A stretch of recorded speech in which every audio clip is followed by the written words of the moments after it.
नमस्कार बच्चों, मैं रुचि सक्सेना आपका मेरे चैनल पर बहुत बहुत स्वागत है। आज मैं आपको समास पढ़ाने जा रही हूँ। बच्चों, सबसे पहले समास की परिभाषा को समझना ज़रूरी है। तो हम समझते हैं समास की परिभाषा। दो या दो से अधिक शब्दों को संक्षिप्त करके नया शब्द बनाने की प्रक्रिया को हम समास कहते हैं। इसमें जो जरूरी है वो है समासपद। समासपद क्या होता है बेटा? समास की प्रक्रिया द्वारा बना पद समासपद या समासिक पद कहलाता है। इसके भी दो अंग होते हैं। पहला होता है पूर्व पद और दूसरा होता है उत्तर पद। बच्चों, हम लोग पढ़ चुके हैं समास के भेद। समास के भेद सभी को मालूम होंगे। इसके 6 भेद होते हैं। पहला होता है अव्ययी भाव समास, दूसरा होता है तत्पुरुष समास, तीसरा होता है कर्मधारय समास और चौथा समास होता है द्विगु समास। फिर आता है द्वंद्व समास और फिर आता है बहुप्रिय समास। अब इनकी परिभाषाओं पर एक नज़र डाल लेते हैं। अव्ययी भाव समास किसे कहते हैं? सबसे पहले बच्चों समझना ज़रूरी है कि अव्यय क्या होते हैं। अव्यय जिसमें किसी प्रकार का कोई परिवर्तन ना हो। अब हम समझते हैं परिभाषा। अव्यय के योग से बनने वाले शब्द अव्ययी भाव समास कहलाते हैं। इसमें पहला पद प्रधान होता है तथा समास से जो शब्द बनता है वो भी अव्यय होता है। समस्त शब्द के अव्यय रूप में उपस्थित होने के कारण इसे हम अव्ययी भाव समास कहते हैं। अगर सरल शब्दों में समझा जाए बच्चों, तो जिस समस्त पद का पूर्व पद अव्यय तथा प्रधान होता है वो अव्ययी भाव समास कहलाता है। इसको समझने के लिए उदाहरणों को समझना होगा। समस्त पद को समझने के लिए पहले विग्रह देखते हैं। मरण तक, इसका समस्त पद क्या बना? आमरण। शक्ति के अनुसार इसका समस्त पद क्या बना? यथा शक्ति। मेरे ख्याल से आपको अव्ययी भाव समास जो है वो समझ में आ गया होगा।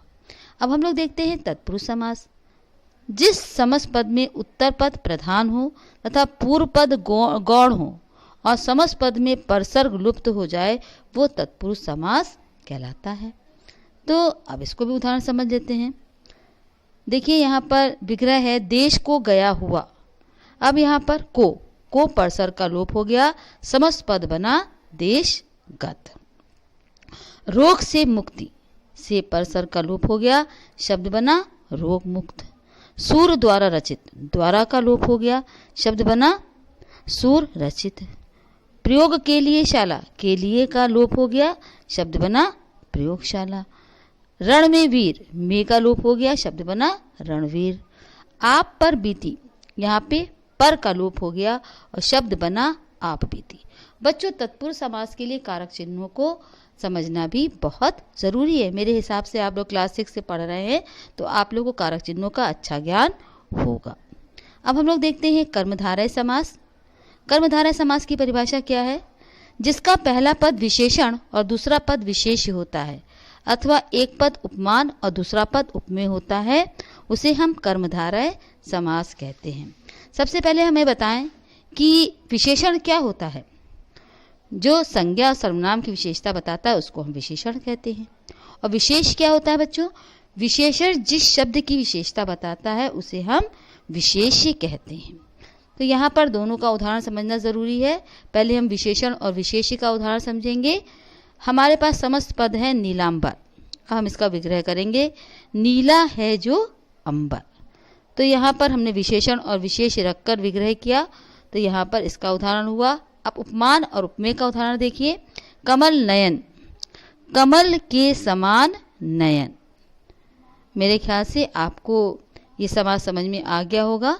अब हम लोग चलते हैं द्विगु समास की तरफ। ये समास बच्चों, इसकी परिभाषा कहती है जिस समस्त पद का पूर्व पद संख्यावाची होता है तथा समस्त पद का समूह का बोध कराए वो द्विगु समास कहलाता है। पहला पद यानी पूर्व पद माने पहला पद। समस्त पद और समास विग्रह देखते हैं। नव रतन, नव का मतलब होता है 9, रत्नों का समूह। 9 संख्यावाची है, इसलिए यहाँ पर समास क्या हो जाएगा? द्विगु समास हो जाएगा। अब हम लोग देखते हैं द्वंद्व समास। जिस समस्त पद में दोनों ही पद प्रधान हो और विग्रह करने पर योजक शब्दों का प्रयोग हो वो द्वंद्व समास कहलाता है। जैसे राजा और रानी, समस्त पद बना राजा रानी। योजक चिन्ह क्या है यहाँ पे? और से इसको जोड़ा गया इन दो शब्दों को, इसलिए यहाँ पर कौन सा समास हो जाएगा, यहाँ पर आपका हो जाएगा द्वंद्व समास। ठीक है ना। अब आता है आपका बहुब्रीहि समास।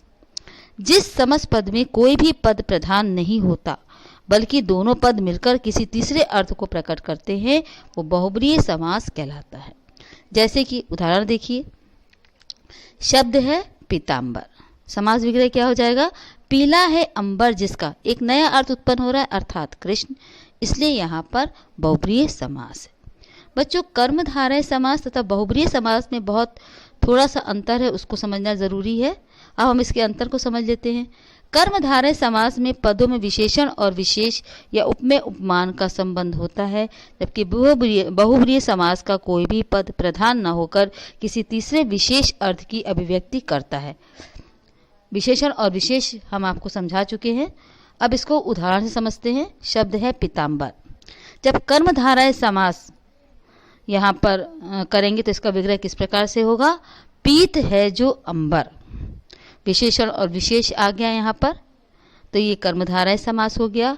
अब इसी को जब हम बहुब्रीहि समास में विग्रह करेंगे तो आ जाएगा पीला है अंबर जिसका, अर्थात कृष्ण, एक नए अर्थ की उत्पत्ति हो गई, तो यहाँ पर आ गया बहुब्रीहि समास। इसी प्रकार द्विगु और बहुब्रीहि समास में भी बहुत थोड़ा सा अंतर है। इसका अंतर जानने के लिए हमें विग्रह पर ध्यान देना आवश्यक है। जैसे शब्द हमने लिया दशानन, 10 आननों का समूह, 10 माने संख्या हो गई, जहाँ पे पहला पद संख्यावाची होता है वो क्या हो जाता है, द्विगु समास हो जाता है, तो ये द्विगु समास हो गया। अब दूसरा इसका देखिए बहुब्रीहि समास का, दशानन का जब विग्रह करेंगे, 10 आनन है जिसके, एक नया अर्थ यहाँ पर निकल रहा है रावण, तो ये क्या हो गया, बहुब्रीहि समास। मेरे ख्याल से आप लोगों को ये अच्छी तरह से समझ में आ गया होगा।